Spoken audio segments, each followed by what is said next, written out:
This will be a day long remembered. Now I am the master. Welcome to another episode of Legends and Theories, and welcome to a video that I've wanted to make for at least a few weeks. And with it, I'm going to talk about how I think this theory about the new Black Panther movie is completely ridiculous, and there's almost no chance that it could happen, and if it does, it would be really bad storytelling, just from an in-universe perspective and how the MCU is set up. And that is the next Black Panther is going to be a revived Eric Killmonger. And with this, it is one of the dumbest things I have ever heard. And this theory makes no sense. And that's not because he's dead, because obviously this is a comic book property and anyone could come back from the dead. And I totally accept that. If they wanted to bring Killmonger back from the dead, yeah, they could do it. If they wanted to find a way for him to be in the Thunderbolts after he did that, yes, that's possible.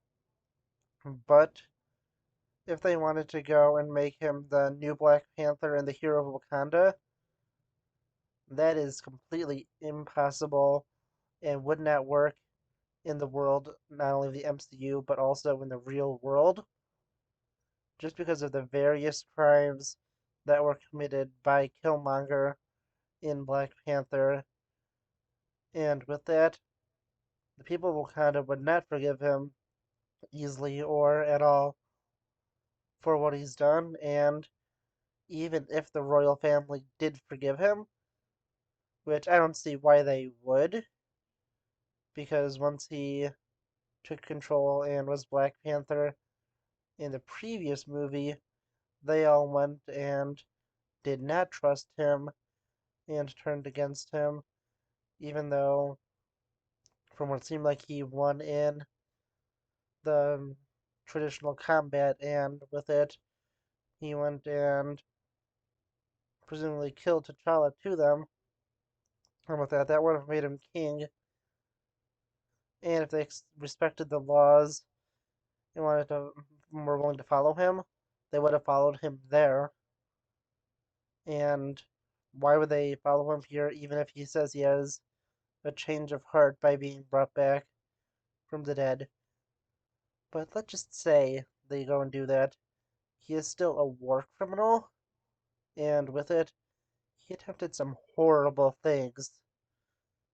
This isn't something like Zemo, who, although he did some pretty bad things, it is not on the scale of war crimes that were attempted by Killmonger. Killmonger attempted genocide, and was also attempted to overthrow every nation on Earth.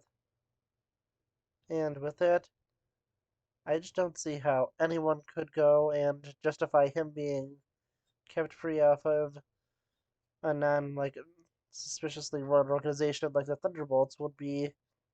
Because with that, it seems like Val is putting that together, and she was in contact with someone who would work for the Kingpin, who is Kate's mother in Hawkeye, and with that, you could clearly tell she has not, the best interest in mind, and that she is willing to do some shady stuff for criminals and other people who will abuse power. But with it, there's also almost no one that would go and trust him, since he created so many enemies when he tried to overthrow Wakanda and the rest of the governments, putting him in charge, and caused so much destruction.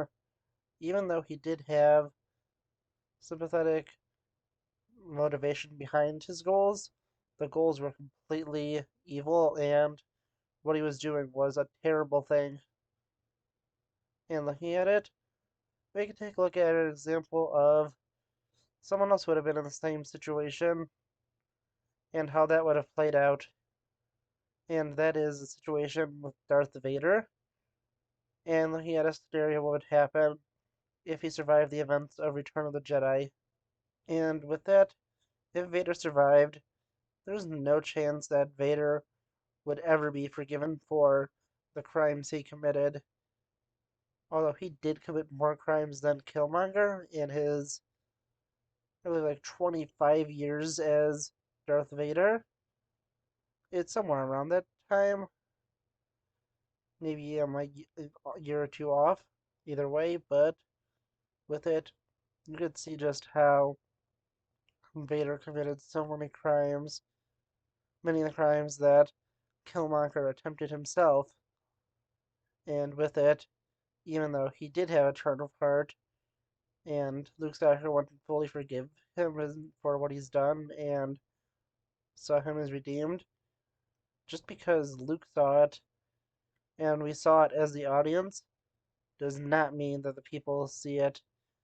And we could even see that through characters like Leia, who did not forgive her father and really did not like him and would never be able to forgive him for the horrible things he's done. And you can also see it with the events in the book Bloodlines, where people still hate Vader years later, and with it, Leia's political career is completely destroyed because she's learned to be related to Vader, and that's how much people hate him, even if he was responsible for defeating the Emperor and giving the rebellion their ultimate victory. He still was a monster who committed so many terrible crimes, and people would not forgive that. So, looking at Killmonger, who was doing the same thing, he cost the lives of many Wakandans. I don't know exactly how many, but it was a massive battle, so you can probably assume at a minimum a couple hundred died. Maybe even a couple thousand. But if it was in the thousands, I'd say it'd be the low thousands. And with it, you could definitely tell how bad things could be getting with it, and people would not trust him. And the only example I could ever think of someone being completely forgiven of their crimes who committed some pretty serious ones is the example of Revan. And with that, it was some extreme circumstances that led to it, including his memory being wiped and him going and disassembling his entire empire as long as you go with the canon path of the game. And even then, many people did not trust him, and the only reason that he was even allowed to be free and he was not being subjugated to the rules of the Republic and the Jedi to be contained was basically because he was a great hero from returning to the light. And many people loved Revan with the fact that he was able to defeat Malik. And with it, it was really specific circumstances, as I said again, with all of his memories being erased, and with him going to be able to gain redemption that way, and the Jedi putting him on this very specific path for redemption and already forgiving him of his crimes before. And with that, people didn't fully accept that, and many were still mad about it, but the government was able to get away with it because he went and did something big, and I don't really think Killmonger could do that because if he's brought back, I don't think he's gonna have his memory erased because you would go and ruin what many people love about the character. Since we met Revan without his memories, we met him as we had to control him and turn him into who we wanted him to be. Meanwhile, we have Killmonger. We've already seen what he's like, and if we just go and start him from scratch, why not just go and use a different actor and include a different character to be the new Black Panther? And with it, even if he can go and defeat Namor, who is gonna almost certainly be a sympathetic villain and turn out to be manipulated by someone since he is more of an anti hero. If we look at him, it's not gonna be that great of a defeat to go and go and basically fix a misunderstanding, and many people will not forgive him. And yeah, just with all of this, there's no way I could see Killmonger ever returning in the main Marvel universe, the version we have seen to be Black Panther. Maybe in some alternate universe in What If where he was fully raised in Wakanda, then I could see it. But yeah, in this universe, I think that the odds of them forgiving Killmonger and completely forgetting what he's done are about equal to the odds of them forgiving Thanos and thanking him for what he's done. So, yeah, honestly, that's just what I think. I think this theory is a completely ridiculous one, and I want to know what you think, though. Let me know in the comments. I'll see you all in the next episode of Legends and Theories. Thank you for watching this episode of Legends and Theories. Please subscribe, like the video, share the video, leave a comment, check out the video on screen, and may the Force be with you.